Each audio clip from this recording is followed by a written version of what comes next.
അമേരിക്കയിൽ നിന്ന് ഇന്ത്യക്കാർ കാനഡയിലേക്ക് കുടിയേറുന്നു. സമീപ വർഷങ്ങളിലെ കണക്കുകൾ പരിശോധിക്കുമ്പോൾ ഇക്കാര്യം വ്യക്തമാണ്. കാനഡയുമായുള്ള US അതിർത്തിയിലൂടെയാണ് ഇന്ത്യൻ പൗരന്മാർ അനധികൃതമായി കുടിയേറാൻ ശ്രമിക്കുന്നതായി മാധ്യമങ്ങൾ റിപ്പോർട്ട് ചെയ്യുന്നത്. 2024 സാമ്പത്തിക വർഷത്തിൽ ഏകദേശം 44,000 ഇന്ത്യൻ പൗരന്മാർ US കനേഡിയൻ അതിർത്തിയിൽ അനധികൃതമായി കടക്കാൻ ശ്രമിച്ചുവെന്നാണ് റിപ്പോർട്ടുകൾ സൂചിപ്പിക്കുന്നത്.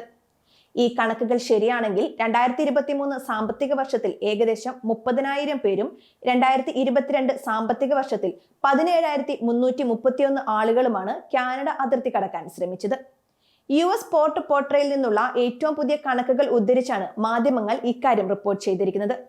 കഴിഞ്ഞ സാമ്പത്തിക വർഷം ട്രാക്ക് ചെയ്തവരിൽ വടക്കൻ അതിർത്തിയിൽ ഏറ്റവും കൂടുതൽ കണ്ടെത്തിയത് ഇന്ത്യൻ പൗരന്മാരെയായിരുന്നു.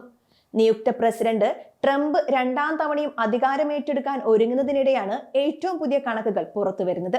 ഇതിനിടയിൽ കനേഡിയൻ പ്രധാനമന്ത്രി ജസ്റ്റിൻ ട്രൂഡോയുമായി വെള്ളിയാഴ്ച ഫ്ലോറിഡയിലെ മാർ-എ-ലാഗോ വസതിയിൽ ട്രംപ് കൂടിക്കാഴ്ച നടത്തിയിരുന്നു.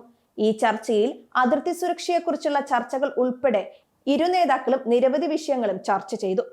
നിയമവിരുദ്ധ കുടിയേറ്റത്തിന്റെ ഫലമായി നിരവധി ജീവിതങ്ങളെ നശിപ്പിച്ച ഫെന്റനൈൽ, മയക്കുമരുന്ന് പ്രതിസന്ധി, അമേരിക്കൻ തൊഴിലാളികളുടെ സുരക്ഷ, മികച്ച വ്യാപാര ഇടപാടുകൾ, വൻകിട വ്യാപാര കമ്മി തുടങ്ങിയ വിഷയങ്ങളിൽ ഇരു രാജ്യങ്ങളും ഒരുമിച്ച് പ്രവർത്തിക്കേണ്ടതുണ്ടെന്നും ചർച്ചയ്ക്ക് ശേഷം ഇരു രാജ്യങ്ങളും വിലയിരുത്തി.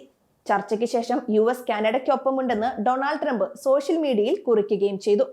നിർമ്മാണ ജോലികൾ US-ലേക്ക് തിരികെ കൊണ്ടുവരിക, US-ലേക്കുള്ള മയക്കുമരുന്ന് കടത്ത്, നിയമവിരുദ്ധ കുടിയേറ്റം തുടങ്ങിയവ ചൂണ്ടിക്കാട്ടിയായിരുന്നു ട്രംപിന്റെ താരിഫ് പുതുക്കുന്നതുമായി ബന്ധപ്പെട്ട പ്രഖ്യാപനം.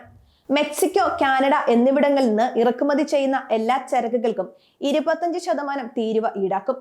ചൈനയിൽ നിന്നുള്ള ഇറക്കുമതിക്ക് 10% അധിക നികുതിയും ട്രംപ് പ്രഖ്യാപിച്ചിട്ടുണ്ട്. നിരോധിത മയക്കുമരുന്നായ ഫെന്റാനിലിന്റെ കള്ളക്കടത്ത് ചൈന തടയിടുന്നതുവരെ ഈ അധിക തുക ഈടാക്കുമെന്നാണ് ട്രംപ് പറഞ്ഞിരിക്കുന്നത്.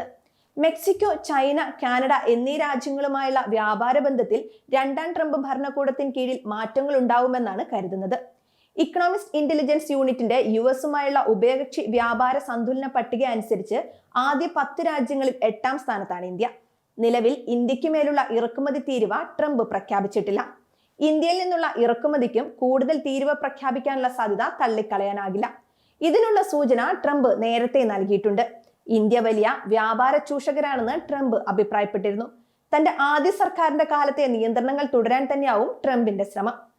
സെപ്റ്റംബറിലെ ഫിനാൻഷ്യൽ ടൈംസ് റിപ്പോർട്ട് അനുസരിച്ച് US-ഉമായുള്ള ബന്ധം വഷളായ സാഹചര്യത്തിൽ അതിർത്തി നയങ്ങൾ കർശനമാക്കാൻ കനേഡിയൻ ഗവൺമെന്റ് ഇതിനകം തന്നെ നീക്കങ്ങൾ നടത്തിയിരുന്നു.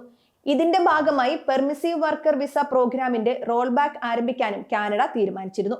കാനഡയിലും മെക്സിക്കോയിലും താരിഫ് ചുമത്തുമെന്ന് മുൻകാലങ്ങളിൽ ഭീഷണിപ്പെടുത്തിയിരുന്ന ട്രംപുമായി വീണ്ടും പ്രവർത്തിക്കാൻ കനേഡിയൻ സർക്കാർ തയ്യാറെടുക്കുമ്പോൾ എന്തൊക്കെ കാര്യങ്ങളിലാണ് മാറ്റം വരിക എന്നാണ് ലോകം ഉറ്റുനോക്കുന്നത്.